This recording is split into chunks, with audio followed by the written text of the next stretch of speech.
દર્શક મિત્રો, હું પરેશ ચૌહાણ, આપ નિહાળી રહ્યા છો લીડ મહુવા ન્યૂઝ. સમાચારોમાં આપનું સ્વાગત છે. હવે સમાચારો નિહાળીશું વિસ્તારપૂર્વક. મહુવા નજીકના માળિયા ગામની પ્રાથમિક શાળા ખાતે ઉત્સાહભેર 75માં પ્રજાસત્તાક પર્વની ઉજવણી કરવામાં આવી હતી. તો સાથે સાંસ્કૃતિક કાર્યક્રમનું આયોજન કરી બાળકોને પ્રોત્સાહિત કરાયા હતા. મહુવા નજીકના માળિયા ગામની પ્રાથમિક શાળા ખાતે 75માં પ્રજાસત્તાક પર્વની ઉજવણી કરવામાં આવી હતી. તો સાથોસાથ સાંસ્કૃતિક કાર્યક્રમનું આયોજન પણ કરાયું હતું.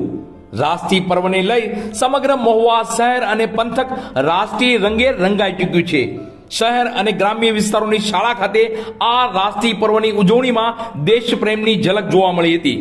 ત્યારે મહુવા નજીકના માળિયા ગામની પ્રાથમિક શાળા ખાતે 75માં પ્રજાસત્તાક પર્વની શાન સાથે ઉજવણી કરાઈ હતી. તો સાથે સાંસ્કૃતિક કાર્યક્રમનું સુંદર આયોજન કરાયું હતું. બાળકોનું શારીરિક કૌશલ્ય વિકસિત થાય, આચાર વિચાર શુદ્ધ થાય અને આપણી સંસ્કૃતિનું સિંચન થાય તેવા ભાવ સાથે સાંસ્કૃતિક કાર્યક્રમ યોજાયો હતો. જેમાં માળિયા ગામના સરપંચશ્રી અને તેમના પ્રતિનિધિ મુકેશભાઈ છગનભાઈ નાગોતા અને ઉપસરપંચશ્રી ગુગાભાઈ ચિત્થરભાઈ જોડિયા ખાસ ઉપસ્થિત રહ્યા હતા. તો સાંસ્કૃતિક કાર્યક્રમમાં ભાગ લેનાર તમામ બાળકોને પ્રોત્સાહિત કરાયા હતા. જેમાં દિનેશભાઈ રિદ્ધિ ડાયમંડવાળા અને બિપિનભાઈ અને હરિભાઈ દ્વારા તમામ બાળકોને ઇનામ આપી પ્રોત્સાહિત કરાયા હતા. તો સાંસ્કૃતિક કાર્યક્રમમાં અયોધ્યા પ્રતિષ્ઠા મહોત્સવને લઈ રામ આયેગે નાટકથી સમગ્ર વાતાવરણ રામમય બની ગયું હતું. તો પ્રજાસત્તાક પર્વ અને સાંસ્કૃતિક કાર્યક્રમને સફળ બનાવવા માળિયા ગામના સરપંચશ્રી, ઉપસરપંચશ્રી અને ડાયમંડ એસોસિએશનના ઉપપ્રમુખ દિનેશભાઈ માળિયાવાળાએ જહેમત ઉઠાવી હતી. આ કાર્યક્રમમાં માળિયા ગામના તમામ ગ્રામ્યજનો હાજર રહ્યા હતા.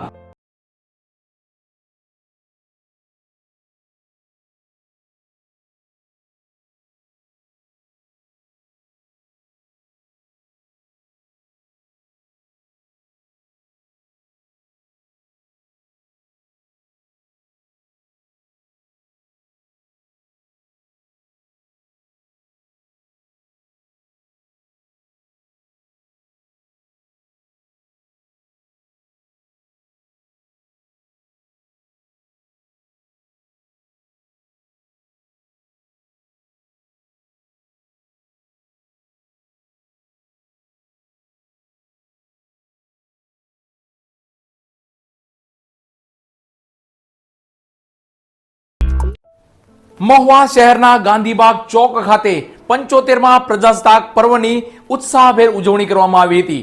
તો સક્રિય ધારાસભ્ય શિવાભાઈ ગોહિલના વરદ હસ્તે ધ્વજવંદન યોજાયું હતું. મહુવા શહેરના ગાંધીબાગ ચોક ખાતે આન બાન અને શાન સાથે 75માં ગણતંત્ર દિવસની ઉત્સાહભેર ઉજવણી કરાઈ હતી. સક્રિય ધારાસભ્ય શિવાભાઈ ગોહિલના વરદ હસ્તે ધ્વજવંદન યોજાયું હતું. પ્રજાસત્તાક દિન અથવા ગણતંત્ર દિવસ 26મી જાન્યુઆરીના દિવસે ઉજવાતો આપણો રાષ્ટ્રીય પર્વ છે. 1950ના વર્ષમાં ભારતનું બંધારણ અમલમાં આવ્યું હતું અને ભારત દેશ સંપૂર્ણ પ્રજાસત્તાક દેશ બન્યો હતો. ભારતીય બંધારણ સભાની પહેલી બેઠક 9મી ડિસેમ્બર 1946ના વર્ષમાં મળી હતી. ઈસવીસન 1947માં 15મી ઓગસ્ટના રોજ દેશને આઝાદી મળી હતી. પરંતુ દેશ પાસે પોતાનું બંધારણ ન હતું. આથી ગાંધીજીની ઈચ્છા મુજબ B.R. આંબેડકરના નેતૃત્વમાં 2 વર્ષ અને 11 દિવસ સુધી મહેનત કરીને દેશનું બંધારણ તૈયાર કરવામાં આવ્યું હતું. દેશના આ સંવિધાનને બંધારણ કમિટીએ 25 નવેમ્બર 1949ના રોજ અમલ માટે રજૂ કર્યું હતું. 26મી જાન્યુઆરી 1950ના રોજ બંધારણ દેશમાં લાગુ પાડવામાં આવ્યું હતું. આમ 26મી જાન્યુઆરીના રોજ ઐતિહાસિક મહત્વને ધ્યાનમાં રાખી દેશના પ્રજાસત્તાક દિવસ તરીકે પસંદ થયો હતો. ત્યારે આજના આ પ્રજાસત્તાક પર્વને લઈ મહુવા શહેરના ગાંધીબાગ ચોક ખાતે આન બાન અને શાન સાથે ઉજવણી કરવામાં આવી હતી. તો સક્રિય ધારાસભ્ય શિવાભાઈ ગોહિલના વરદ હસ્તે ધ્વજવંદન કરાયું હતું. બાદ શિવાભાઈ ગોહિલે રાષ્ટ્રીય ધ્વજને સલામી આપી અને મહુવા શહેરના નગરજનોને રાષ્ટ્રીય પર્વની શુભકામના પાઠવી હતી. આ તકે ધારાસભ્યશ્રીએ મહુવા શહેરના તમામ રાજકીય આગેવાનોને યાદ કરી તેમની કાર્યપ્રણાલીને બિરદાવી હતી. તો સક્રિય ધારાસભ્ય શિવાભાઈ ગોહિલે પોતાની ગ્રાન્ટમાંથી મહુવા નગરના પછાત વિસ્તાર અને જરૂરિયાત હોય તેવા વિસ્તારમાં જરૂરિયાતને ધ્યાનમાં લઈ 20 લાખ રૂપિયાની ગ્રાન્ટ ફાળવી છે. આ રાષ્ટ્રીય પર્વમાં ખાસ મહુવા નગરપાલિકાના પ્રમુખ ચાંદનીબેન મહેતા, મહુવા નગરપાલિકાના નગરસેવકો, શાસક પક્ષના આગેવાનો, સુરક્ષા જવાનો, તો મહુવા નગરપાલિકાના કર્મચારીઓ અને મહુવા નગરજનો મોટી સંખ્યામાં ઉપસ્થિત રહ્યા હતા. ભારત માતા કી જયના ઉદ્ઘોષ સાથે સૌ કોઈ રાષ્ટ્રીય પર્વની ઉજવણીના સહભાગી બન્યા હતા.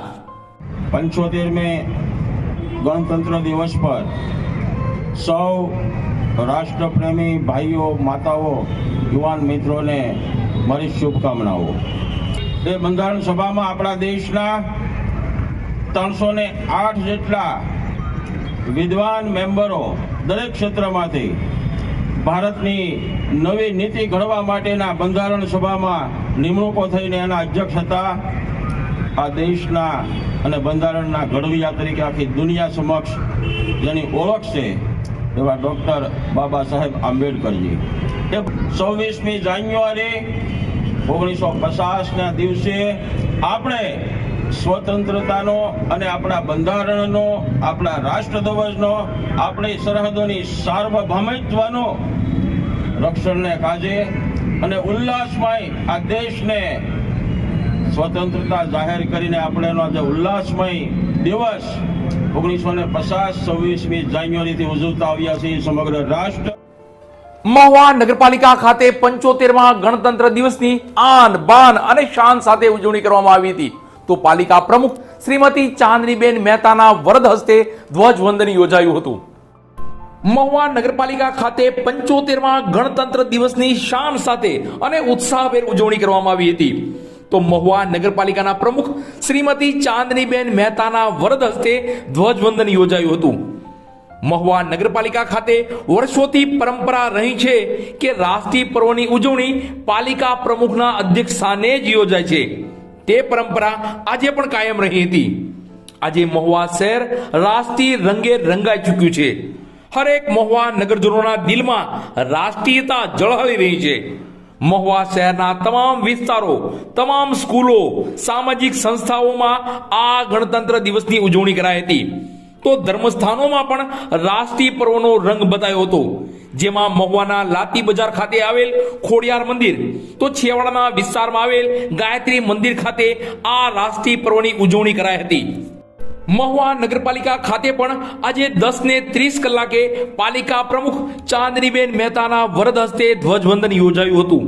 બાદ શ્રીમતી ચાંદનીબેન મહેતા દ્વારા રાષ્ટ્રધ્વજને સલામી અપાઈ હતી અને મહુવા વાસીઓને પ્રમુખશ્રી દ્વારા આ પર્વની શુભકામનાઓ પાઠવવામાં આવી હતી.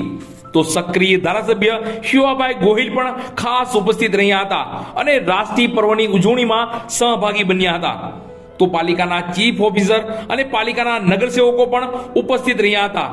તો સુરક્ષા કર્મીઓ દ્વારા પણ આન બાન અને શાન સાથે આ પર્વની ઉજવણીમાં સહભાગી બની ગર્વ અનુભવ્યો હતો અને મહુવા નગરજનો પણ ખાસ ઉપસ્થિત રહ્યા હતા. ભારતીય રાષ્ટ્રીયનો તહેવાર એટલે ગણતંત્ર દિવસ 26મી જાન્યુઆરીને દરેકને મારી ખૂબ ખૂબ શુભેચ્છા અને આવનારા દિવસોમાં બધાના સાથ અને સહકાર લઈ અને મહુવાના વિકાસના ખૂબ કામો કરશું. ભારત માતા કી જય, વંદે માતરમ. ફરી વખત બધાને 26મી જાન્યુઆરીની ખૂબ ખૂબ શુભકામના.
શ્રી નાલંદા પ્રાથમિક શાળા અને બાળ મંદિર ખાતે પ્રજાસત્તાક પર્વની ઉજવણી કરવામાં આવી હતી. તો સાથોસાથ સાંસ્કૃતિક કાર્યક્રમ પણ યોજાયો. મહુવા શહેરની શ્રી નાલંદા પ્રાથમિક શાળા અને બાળ મંદિર ખાતે પ્રજાસત્તાક પર્વની ઉત્સાહભેર ઉજવણી કરાઈ. તો સાથે જ સાંસ્કૃતિક કાર્યક્રમનું આયોજન કરાયું હતું. હર શાળા સંસ્થા ખાતે પ્રજાસત્તાક પર્વની ઉજવણી કરાઈ હતી. તે અંતર્ગત મહુવાની નાલંદા પ્રાથમિક શાળા અને બાળ મંદિર ખાતે પણ ઉજવણી કરવામાં આવી હતી, જેમાં મહુવાના જાણીતા ડોક્ટર મહેશભાઈ વાળાના વરદ હસ્તે ધ્વજવંદન યોજાયું હતું. તો સૌ હાજર લોકોએ રાષ્ટ્રધ્વજને સલામી આપી હતી અને ભારત માતા કી જયનો ઉદ્ઘોષ કર્યો હતો. તો નાલંદા પ્રાથમિક શાળા ખાતે જ કુંજ કલરવ નામનો સાંસ્કૃતિક કાર્યક્રમનું આયોજન કરાયું હતું, જેમાં શાળાના બાળ મંદિરથી લઈ ધોરણ 8 સુધીના વિદ્યાર્થીઓ અને વિદ્યાર્થિનીઓએ ઉત્સાહપૂર્વક ભાગ લીધો હતો. આ સાંસ્કૃતિક કાર્યક્રમમાં વિદ્યાર્થીઓએ દેશભક્તિના ગીતો પર પોતાનું પરફોર્મન્સ બતાવ્યું હતું. તો ધાર્મિકતા અનુસરી બાળકના માનસ પટ પર ધર્મનું સિંચન થાય તેવા ગાયનો અને નાટક પણ યોજાયા હતા. તો અયોધ્યા ખાતે યોજાયેલ પ્રતિષ્ઠા મહોત્સવને ધ્યાને લઈ પ્રભુ શ્રી રામના જીવનની પ્રતિકૃતિ રૂપ રામ આયેગે ગીત પર બાળકોએ નાટ્યરૂપી ડાન્સ રજૂ કરી સૌ હાજર વાલીગણને મંત્રમુગ્ધ કરી દીધા હતા. કાર્યક્રમને સફળ બનાવવા નાલંદા એજ્યુકેશન ચેરિટેબલ ટ્રસ્ટના પ્રમુખ જીતેન્દ્ર ત્રિવેદી, શાળાના આચાર્ય કેતન ત્રિવેદી અને શાળાના શિક્ષક ભાઈઓ અને બહેનોએ જહેમત ઉઠાવી હતી.